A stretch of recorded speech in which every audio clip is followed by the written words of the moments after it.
Atau saya yang buka ya. Video pria yang menyamar jadi pengantin wanita ini viral di media sosial. Aksi ini ketahuan sesaat sebelum akad nikah digelar di daerah Baseang, Kecamatan Lembang, Kabupaten Pinrang, Sulawesi Selatan. Pria yang berpura-pura jadi pengantin perempuan diketahui bernama Simpatri, warga Bau-Bau, Sulawesi Tenggara. Selama ini pengantin pria berinisial R hanya berhubungan jarak jauh dengan pelaku. Pria tersebut kini ditahan di Polres Pinrang, Sulawesi Selatan. Korban atas nama Ramli ini betul-betul menjadi korban penipuan.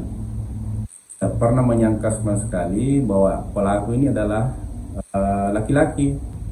Jangan sampai salah tanggapan masyarakat bahwa memang Pak Ramli ini adalah menjadi korban penipuan. Selama dia kenalan sampai di pada saat mau akad nikah, sama sekali korban tidak pernah menyangka bahwa yang dia bawa ke rumah ini adalah laki-laki.